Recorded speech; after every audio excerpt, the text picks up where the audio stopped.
Yep, that's me. You're probably wondering how I got in this situation. So bring it on. Discussing cartoons online has always been interesting, to say the least. It may not be happening to you right now, but inevitably there will come a time where you're the only one defending a show that's popular for everyone to hate. Bonus points if people who don't even like cartoons are dunking on it. This isn't to say that fans and outsiders aren't allowed to criticize anything, but there's a lot of people who simply do so in bad faith. Some people base their whole channels or identity on hating everything, yet mysteriously are nowhere to be found when things are good. And of course, if the show's even slightly progressive, it automatically deserves trash because we simply live in a society where gay cartoon characters can't exist. Though I may be getting ahead of myself. When I saw Magical Girl Friendship Squad get announced, I didn't expect to be one of the only people around who enjoyed it, but I wasn't exactly surprised either. The amount of people who came out of the woodwork to jump on the show when it really posed no threat whatsoever to them really made no sense. But the difference a year's worth of hindsight can do to one's perspective on media is huge, and me and a couple of friends of mine are gonna tell you why, in spite of everything, MGFS is dope.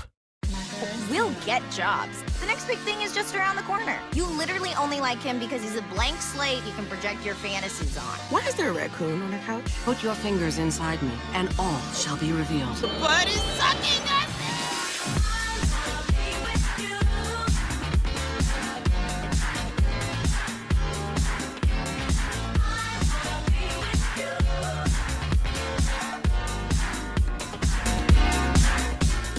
Let's start with the pilot shorts, which are what most people saw first, MGFS Origins. To be completely honest, it's rough. However, expecting anything more from a pilot is kinda unfair.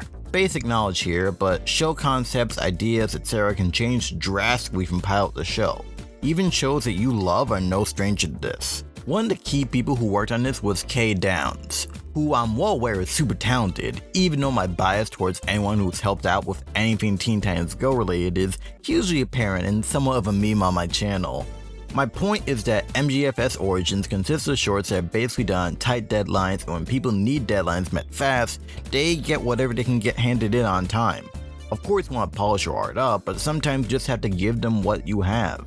Doesn't mean animators don't know what they're doing or intentionally trying to do a bad job. The show's premise virtually stays the same between pilot and an actual show, but for the sake of stating it, we focus on Alex and Daisy, two women in their mid to late 20s living in a messy apartment in Brooklyn. Then, they're given the chance to become magical girls and protect the universe, and by extension, a mystical goddess named Nut, who took the form of a raccoon panda thing. Alex is the more responsible black woman, while Daisy is a slacker stoner who's apathetic and sarcastic and crass. And my fictional girlfriend who isn't a cartoon shark, and no, I'm not elaborating on that. Evil forces want to kill Nut, and if they succeed, everyone everywhere is basically dead. For MGFS Origins, each short is like 5 minutes, which makes me wonder why exactly Sci-Fi didn't just upload these on YouTube directly, but whatever. I've always felt like animation should strive for appealing art styles, but at the same time they don't make or break a show in their entirety. On some level, art is subjective and some shows can have radically different art styles that don't adhere to typical conventions. And shows are still able to stick the landing if they have good writing, good voice acting, or something else to keep viewers engaged. Like hey, MGFS Origins doesn't look the best. I can admit that. And while I am in the minority of thinking this, you can't deny that a network exec saw potential in this concept, enough potential to give it some new life. And I can kinda see where they're coming from. What the shorts really excel at is dialogue. It's fast paced, it's filled with snark, and admittedly some of the jokes don't have a lot of subtlety, but it wasn't anything really worth more than eye roll, and I appreciate the absurdity honestly.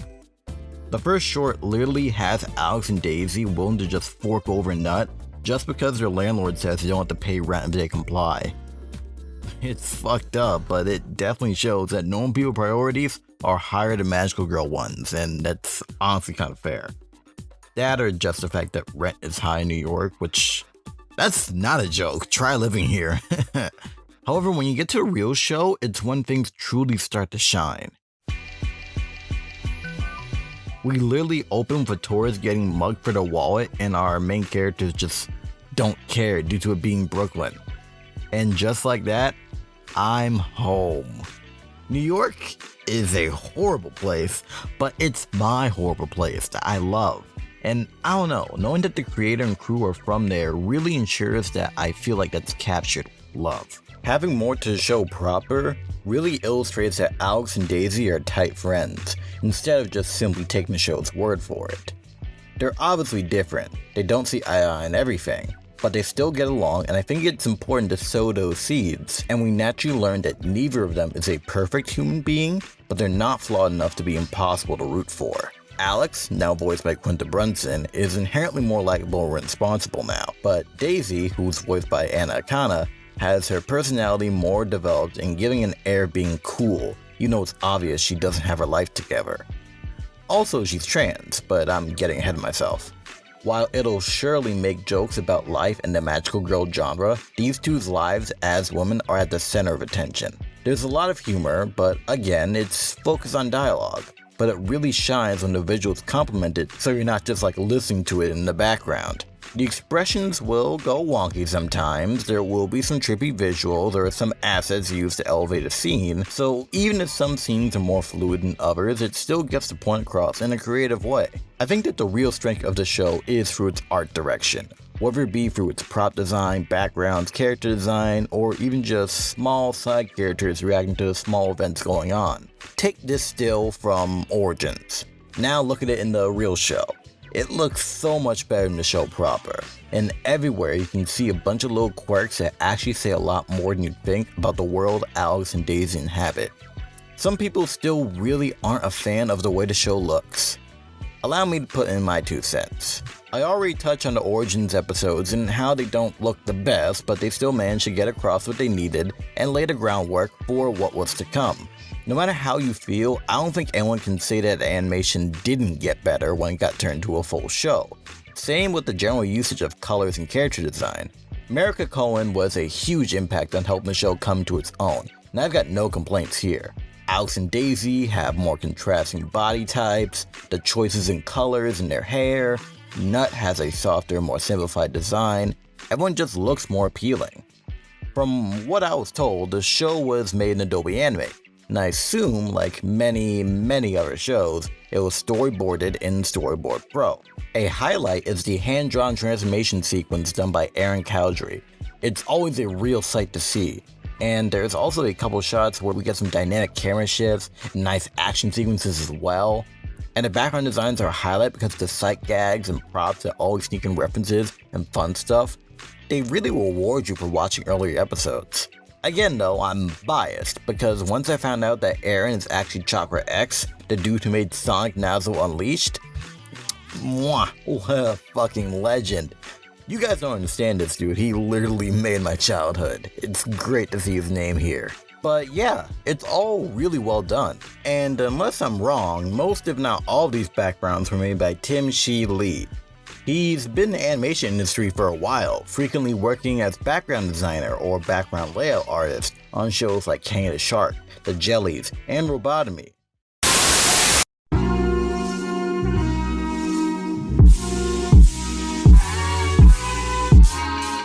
What's good, y'all? It's your boy Kang, and let me just tell you, Alex is the best, bro. Oh my god, I do not care. She is so cute.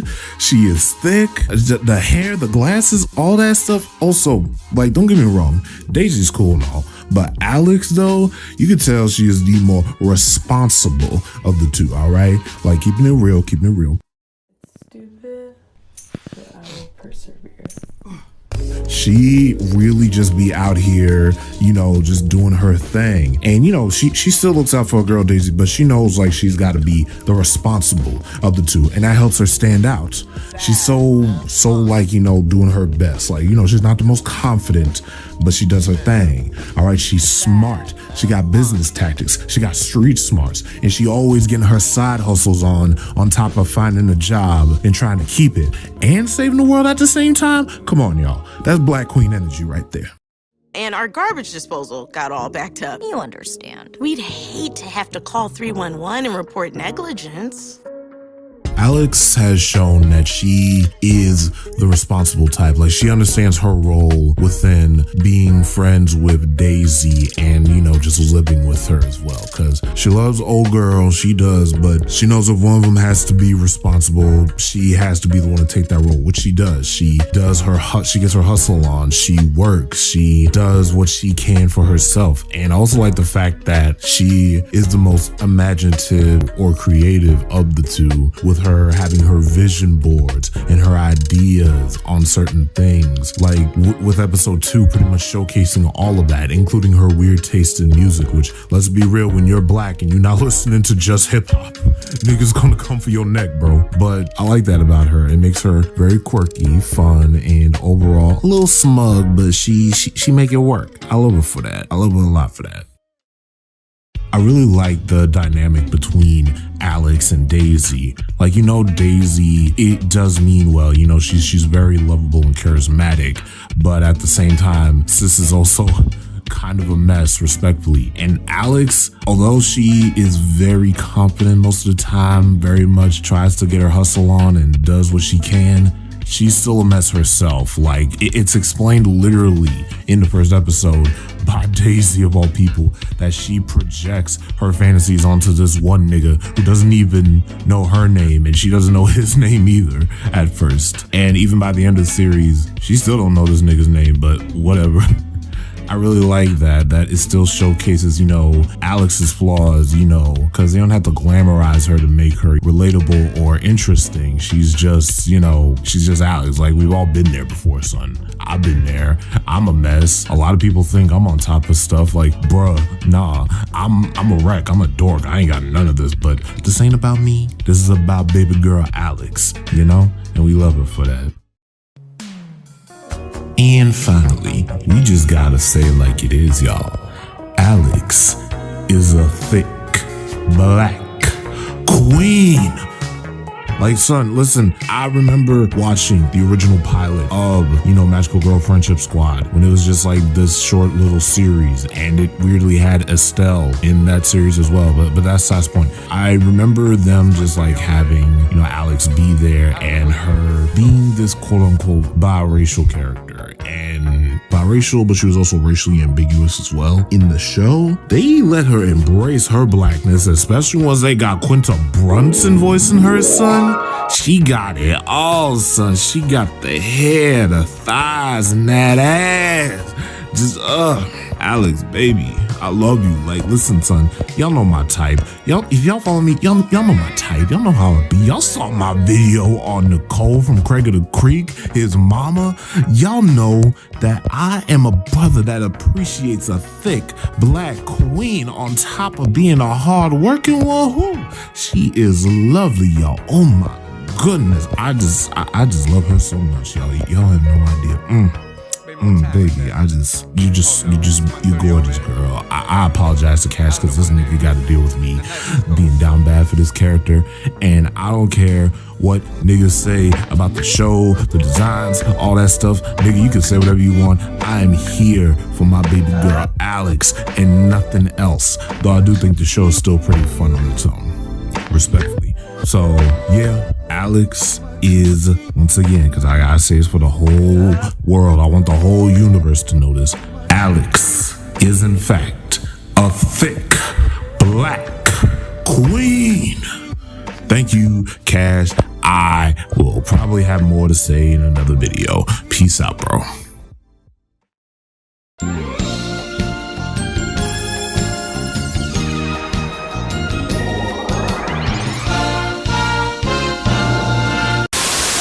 I love Magical Girl Friendship Squad because it's like Family Guy for gay women. Lamau.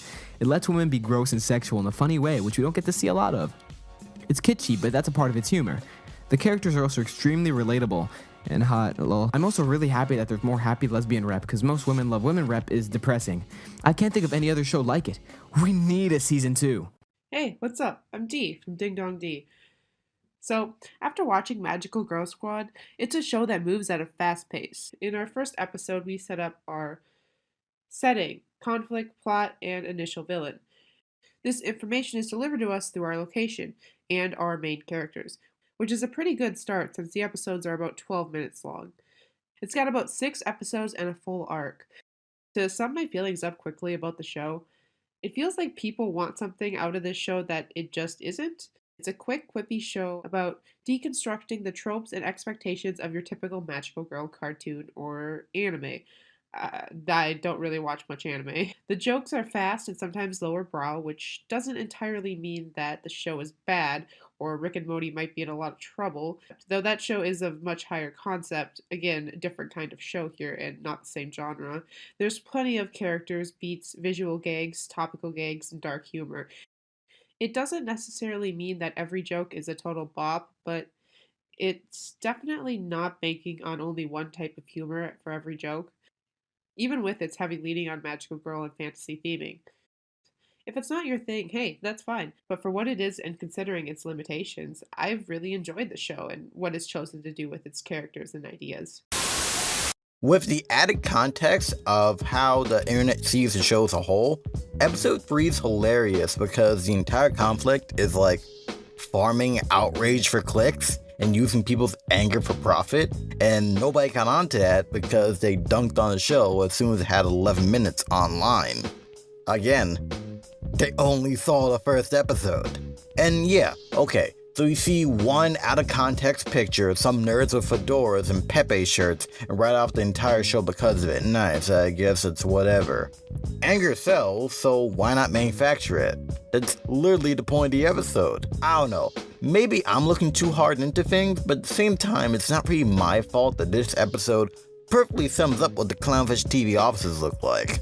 Episode 3 is also important since you see how the writers take different approaches with fleshing out concepts previously explored in the Origin series. In order to give the girls more character, Alex is given the A-plot of getting a job at the evil conglomerate company to retrieve info, while Daisy is trying to make the apartment spick and span and hide who she truly is for the sake of her parents' approval.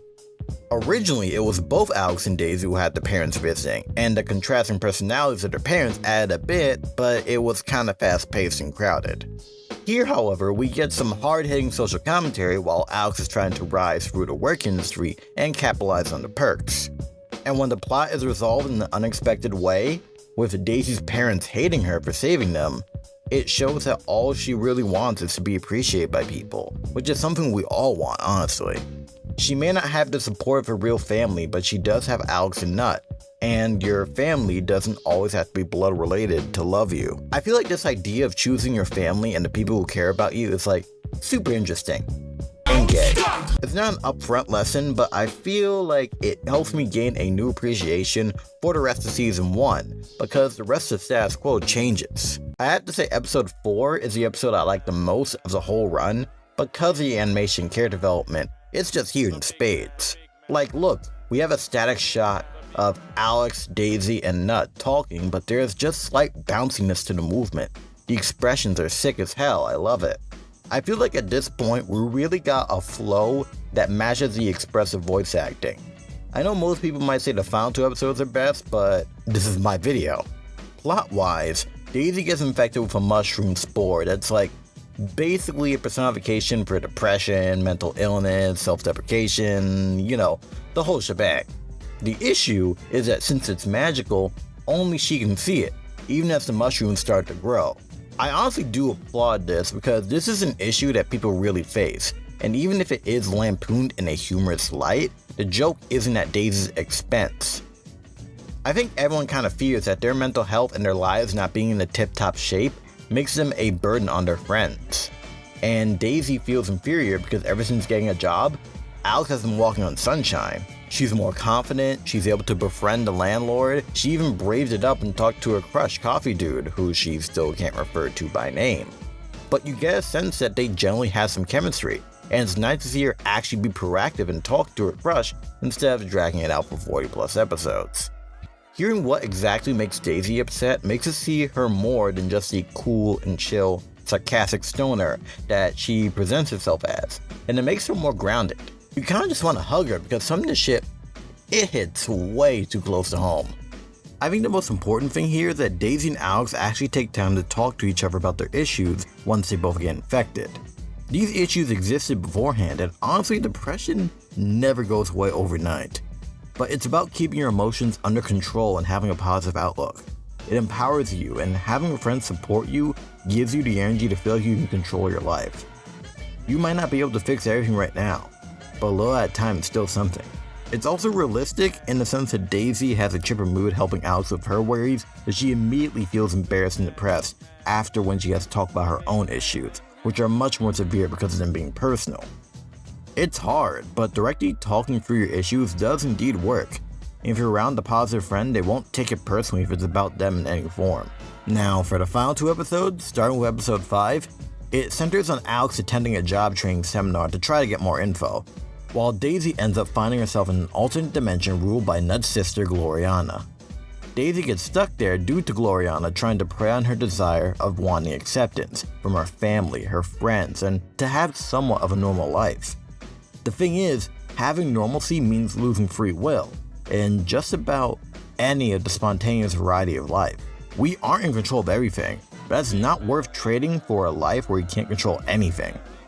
When Alex reunites with Nut, Daisy confronts her about how apparently neither of them were chosen because of destiny. Nut was just desperate to find anyone willing to do the job. This was all Gloriana speaking, to Daisy of course. It was a radical shift in their lives that put people in danger, including them, and they're both understandably upset and want some alone time after learning this. Alex seems genuinely interested in rising through the ranks of the company in order to do some good, but Daisy argues against it and the two split for a bit, and Nut has no luck in finding any replacement guardians. Hello everyone, I'm Aishiyo, and I made the hard choice to admit that I didn't hate Magical Girl Friendship Squad. And ever since that day, my life has known no peace, and snakes have started manifesting in my house physically. Okay, but for real though, I enjoyed the show. The premise alone was enough to get me interested, and I thought it just looked nice. The whole art direction and character designs were quite cool. Plus, Alex kinda looks like me, especially when I had my hair in blue crochet braids, and I do happen to have pink framed glasses. As a big fan of the magical girl genre, I consider myself quite well versed in it. Magical Girl Friendship Squad parodies Sailor Moon the most, obviously, because that's the most well-known magical girl series that people who don't watch the subgenre, or don't even watch anime in general, can recognize and pick up on the references being made. I wasn't going in expecting them to make some niche reference right out the gate. Although the cute animal sidekick turning out to be God is very Magic Knight Ray Earth. Spoilers for the manga. My favorite episodes had to be episode 3. I found that to be the most funniest, and it seems that the writers had found their stride with developing the characters while also having the Monster of the Week format. This episode was obviously an homage to a classic Sailor Moon episode, but they still made it fit into their own world. It made too much sense that those rage-inducing clickbait ads are being produced by an evil content farm looking to mine your data and harvest your energy to turn you into a mindless robot. Oh, and Mitch McConnell is not hot. I had to Google that person. Then I realized he's who my American Twitter mutuals used to make fun of. He doesn't even look like a turtle because turtles are cute. Even 100-year-old turtles are cute. Nah, talk about rage-inducing. That one really worked on me. I really enjoyed the finale too. Easily the best animated episode out of the bunch, which is expected. You need to go out with a bang. The fight scene set to Quell's emotion was the perfect choice for their last battle song. By the way, the whole soundtrack for the show was quite nice. As for the Friendship Squad themselves, I love Daisy and Alex together. I'm quite fond of that whole relationship dynamic with two women where one is the wild and silly one and the other is seemingly mature but very much isn't and is just as wacky. And together, hijinks ensue. It's very reminiscent of other shows that came before it such as Broad City, Tuca and Bertie, Insecure and Second Gen. I like all of those shows, so I was bound to like Magical Girl Friendship Squad. I do agree that the show does need to be longer, whether it's 6 22-minute episodes or they keep the short runtime, but double the episode order. I mean, there were a lot of ideas, jokes, and concepts packed into a small space, and I think they just needed time to breathe. The first season of a series can be quite rough, and considering they had to finish it off during a pandemic too, hats off to them. I do hope that they get a second season though. There's a lot of room for them to grow, and a lot of shows, tropes, and cliches within the magical girl genre that they can play around with, as well as further developing Alex, Daisy, and Nut, and expanding the world that they have laid out. But you know, that's just me and how I feel. I'm done now, bye. Magical Girl Friendship Squad is not near as bad as the internet says it is. While this show is not perfect, I really did enjoy watching it. I really like the two female leads, Alex and Daisy. I really like the representation in the show. Magical Girl Friendship Squad has a black woman and lesbian as the main leads. The show is about the two roommates reluctantly becoming the magical girl guardians of their own dimension. What I find interesting about this show are the arcs both main characters go through. Alex's arc in the show is get a job and get the courage to talk to Coffee Dude. Daisy, on the other hand, has her own interesting arc in the first season of this show. I really like the episode that focuses on Daisy's cult member parents. Despite them being terrible people, I like that Daisy made the decision to save them. In another episode, I really liked the fact that Daisy had a Sailor Moon ex-girlfriend who she refused to marry for some reason. Very interesting. Another character I like is Nut, who is a goddess who takes the form of a red panda. She is a funny character who also acts as a mentor to the two girls. I like the joke where she asked the girls to call her Isis. Nope, no ISIS. Forget about ISIS. I really like seeing Alex and Daisy deal with their own real-world problems in each episode, and enjoy the magical girl fight sequences that happen at the end of each one. This show has entertaining action scenes. Sure, the animation isn't perfect as this show has a low budget, but I think the fights are fine. Another thing I really like is the art style of the show, as it reminds me of Scott Pilgrim a bit. It looks way better than the pilot series ever did, which I've never watched. I get why some people don't like this show. It doesn't fully embrace the magical girl side of things, and quite a few people have called it a low-rent panty and stocking, but for what it is, I enjoy it. This show is not for everyone, but there clearly are some people who like it. Overall, Magical Girl Friendship Squad is fine, and I think that people are complaining too much about it. I really hope this backlash didn't hinder this show's chances for a season 2, as this show could improve with a lot more episodes.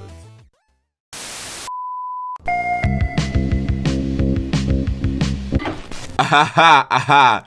This is a fun one. Shows like Magical Girl Friendship Squad are gold mines for people who love to say they hate things that weren't made for them. As Cash pointed out, there's specifically a pattern with these types of shows that get hate bombed for specific reasons, specifically bigoted reasons. It's always sucky how I can tell just what shows are gonna get hated on. That is typically the ones I'm sort of fond of. Like, I can look and be like, damn, they finna beat your ass in the quote tweets. Obviously, sometimes there are more valid reasons, like with High Guardian Spice, if you somehow remember that. But the reasoning was that there was nothing to show, and they were just pushing the all-female staff as a trailer instead of like an actual trailer. I don't get it. Thundercats Roar did that too. Kids do not care about who's working on these shows, especially if they haven't seen the shows yet. But yeah, it gets kind of tiring seeing the same anti-modern cartoon people push the same stuff out every time something comes out that they 1000% probably don't even care about. There's like a big chance they're just pretending to be upset at this because they know fostering the same uninspired, one-sided take usually do get them the same type of points they usually get doing the same shit every time. I looked at Magical Girl Friendship Squad and honestly, it's not that bad. Like, at all.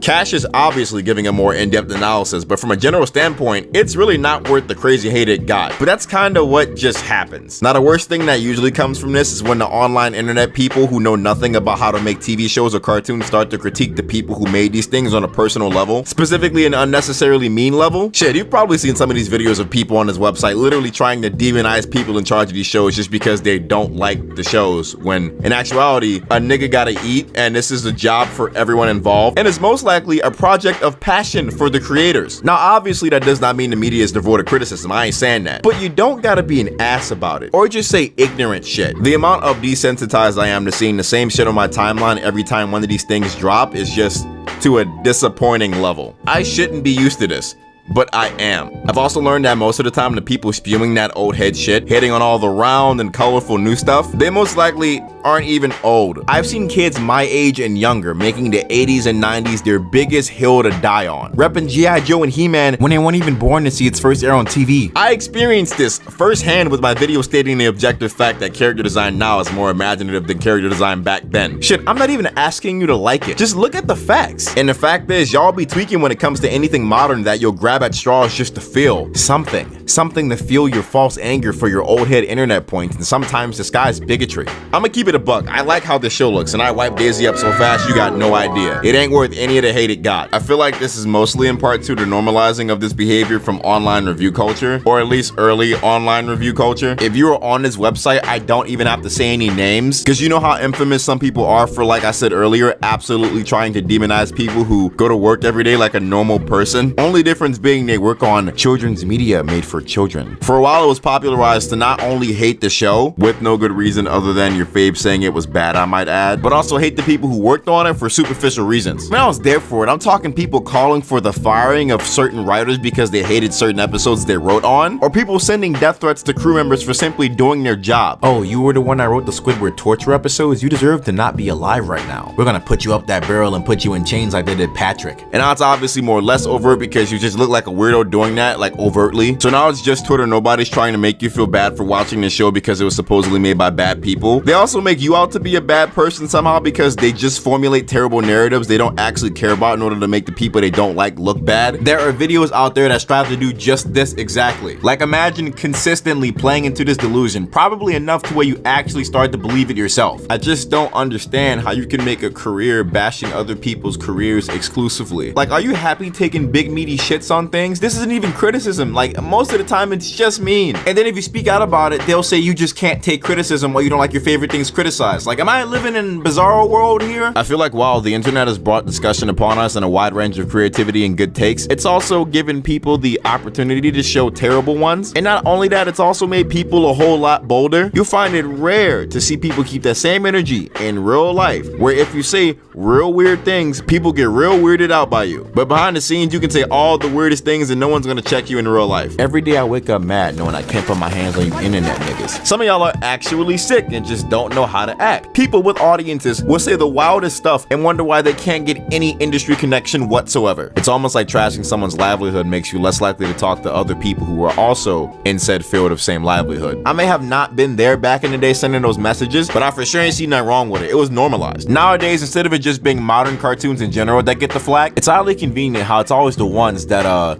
look a little gay, or you know, the ones that feature good representation that ain't exclusively white males. It really makes you think, really says a lot about society. I just be sitting to myself thinking, how do you justify in your own head that any of this is okay? What mental gymnastics do you put yourself through in order to make you think that you're not a bad person for this? I don't get it, but at least we're in a better position now. Every couple of months, it seems like the community of people that watch cartoons has been healing a bit. Every show or cartoon that's been demonized beyond belief by your favorite cartoon YouTuber from 2015 to 2018, they've all been given a second chance under new, not fake outrage eyes. And oftentimes people are seeing that these cartoons are really good or just okay. Nothing to get up in arms about. Seen it with Sanjay and Craig, Fanboy and Chum Chum, Johnny Test, and now recently Breadwinners. Obviously, history is still and currently right now being doomed to be repeating itself. Just instead of stupid fun cartoons, they're targeting colorful gay cartoons. I think eventually we'll evolve past the point for the need of fake outrage for things that haven't even come out yet, or things that are out and aren't even worth it. But as for now, you just kind of gotta scroll on your phone, and once you see it, roll your eyes a little bit like you always do and then click the mute button. Surprisingly, that does a lot. You'd be surprised. I like my non-homophobic bubble.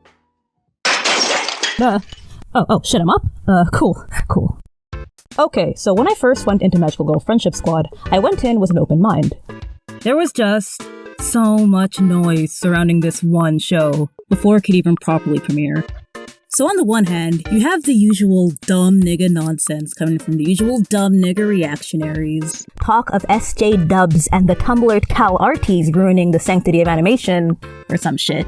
Two Magical Girl purists on Twitter getting big mad over all the weed and sex jokes apparently disrespecting the legacy of Mahou Shoujo by, existing. I immediately knew what I was looking at here, and all in all, it was just a big fucking mess of bad faith from the get-go. So when the first 2 episodes dropped, I gave them a watch, and I don't know, I had a good time. Alex and Daisy's dynamic immediately stuck out to me as something special. I've always been a sucker for the just two bros vibing trope, and seeing that not only reflected in a friendship between 2 women of color, but in such a distinctly gay culture way that it saves me the heartache of a Jane Lane, Daria Morgendorfer level friendship being ruined by het love triangles. Hell yeah, I'm there. Plus, okay, I know it's a big point of contention on the onlines, but honestly, the pop culture references were they're fine. Were they cringy? Sure. Did they carbon date the show to the late 2010s? Duh. But it's New York. The cast are 20-somethings living in a super gentrified, yuppie-ass part of the city. It may be too much at points, but it never feels all the way forced for my view. Just hyper-exaggerated for comedic effect. So yeah, I watched the first 3 eps, enjoyed myself just fine, and was willing to call it there. Then I watched the last 3 eps and holy shit, what? What? Like, oh my god, we get the character depth. The Sakuga. The realization that the show had, like, themes and shit the whole time. Like, I got whiplash from how fast the show grew on me. And, okay, it took me a while to really place exactly why. Only for the Rebel Man himself to call the show the female nut shack, and... yeah. Yeah, that tracks. 2 shows made by a small but, like, super scrappy team of passionate artists with a deep love of anime and inner city culture? Check. A baffling, endearing core cast that genuinely feels like a big family, even against all the cringe? Check. The ability to go from, like, fucking unbearable to fucking awesome at the drop of a hat? Check. And a level of charm that can only come from a cast and crew that genuinely believe in the show that they're making? Check, please. And you know what? There's something kind of punk rock about that. The show that's so uneven, not out of carelessness, but just because it can't be bothered to give even one iota of a fuck about what people think about it, because it knows what it is. And that's what makes me so excited to see where Magical Girl Friendship Squad can go from here. Its roughness and messiness and unapologetic acceptance of itself really does reflect the crazy world that Alex, Daisy, and Nut have sworn to protect. Even against all the avocado toast boomer funny moments, it's nice to have that sense of humanity at its core in a funny meme cartoon once in a while, you know? While Alex likes working at her job, she really wants to find someone to trust after Nut basically lied to her. Veridis ambushes Alex after her promotion, knowing she's working with Nut, and uses Coffee Dude as bait for her to summon Almighty God to destroy the universe. Daisy and Nut arrive with Corvin, Veridis' henchman, who consistently gets treated like Garbo, and who also basically flip-flops and switches sides like a double-decker pancake. But he's so deliciously douchey you can't help but like him.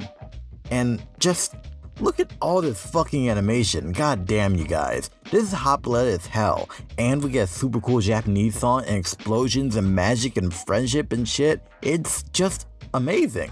And we end up leaving with perhaps a new dynamic. Coffee Dude, knowing about the magical stuff, obviously, could potentially lead to some new developments in his relationship with Alex. As well as knowing Daisy and even Nut. Suke identities, I guess, aren't really a thing. Or maybe perhaps a relationship with Corvin. I gotta see these people exchanging looks in the elevator. and then it clicked. Cause they're truly becoming a Magical Girl Friendship Squad. That's the point of the title. But it's kind of pointless because that's the biggest gripe I have with the show. It ends. Maybe this is an issue in general these days, but man, I long for more 22-minute shows instead of the 11 minutes that we're kinda normally given with plot-driven shows. Granted, the episodes I've seen were paced well and generally enjoyable to me, but I wish we had more time to really spend with these characters because when all's said and done, you actually really do care about them. And I care about the show and want it to succeed. We didn't wrap up a season, we wrapped up an arc of a bigger story that I wish I could have seen more of. The show isn't gonna be for everyone, but I feel like most people who don't even like animation or anything just jumped on the hate train and really missed something that has potential. I'm all for more experiences and more risks in adult animation, and the fact that we have such an unapologetically progressive and female-led show is another plus. Personally, the biggest plus to me is the fact that it's New York. Like, shit, outside of like Knock Forest, The Critic, or NTV Downtown, I don't really think I know many shows that have this specific urban flair. And that's a shame. But this energy isn't just in the show's setting, it's in its DNA. Again, a lot of the show's crew are from New York, which is validating to me as a scrappy, hopeful hobbyist artist with dreams of working in the industry one day. According to a crew member I talked to get information for this video, Cartoona is also an extremely East Coast / New York studio. Next to nobody went to Cal Arts, so like, give the show some slack for the love of God. And of course, this is no shade to people who do go to Cal Arts, I'm not one of those grifters. MGFS didn't have the best start, but it's got passion behind it, and it's got a vision that could only go up from here. I also can't ignore that this sort of negativity kind of follows every show these days, because a lot of critics are unironically mad nerds who are, at least 8% of the time, hugely prejudiced and especially homophobic. Considering the amount of slurs I get for saying a cartoon shark is trans, people don't like the fact that more shows than ever can actually acknowledge LGBT people exist, even indirectly. It's not just Magical Girl Friendship Squad, it's High Guardian Spice, it's Q-Force, it's Danger and Eggs. There's always some sort of debate about Steven Universe every day on Twitter and trying to omit it from the discussion in LGBT cartoons, despite that it was a very important stepping stone. Like, holy shit, you guys aren't slick. People look for any sort of minute thing to tear a show apart, and it's not just homophobic grifters. It'd be wrong of me to assume as such. But the issue of representation is that you can't always represent everyone's life experiences in one piece of media, so people will get frustrated when they feel a show doesn't portray their experiences in a positive way. You already have the odds stacked against you when you're a new adult animated show because of the discourse around art styles, how adult shows apparently aren't able to really flex their creative muscles as much as children's animation. But when something is different, it's funnier to just meme it to death and let it die instead of seeing what it could have to offer. It's okay to rip on a show if it's gay, apparently. And what frustrates me in general is that people can't just say, this show isn't for me, or this show isn't nearly as bad as that dude said it would be. But MGFS doesn't give a fuck. And it shouldn't have to. The show isn't perfect. Alex, Daisy, and Nut aren't perfect, but neither are any of us. Neither is New York as a whole. I love New York and I love these three goofballs, and I love the passion behind Kelly Stefanidis and everyone who played a part in bringing the show to life. It's obvious at this point that MGFS is another stepping stone for better experiences, not only in adult animation, but for LGBT plus representation as a whole. It doesn't deserve to be the butt of a bunch of unfunny jokes filled with slurs. People should still talk about it. People should still think about what works, what doesn't, and use it to better engage in media. Whether you're criticizing or creating it, you should use these rules to engage with anything, to be honest. But I'm not holding my breath. MGFS is just an example of how media is special to people for different reasons. Media doesn't have to be an objective 10 out of 10 to resonate with you, or otherwise make you think. And I'm glad it made me and many other people appreciate it. The show's wrapped, and I doubt it's gonna get a revival, even though I'd love to be wrong. But I hope this helped in the long run with the show being talked about in a more constructive, or at the very least, just better way. And it gave you guys a lesson in constructive media criticism. MGFS was a wild ride. And while it didn't last long, it was so fun while it lasted.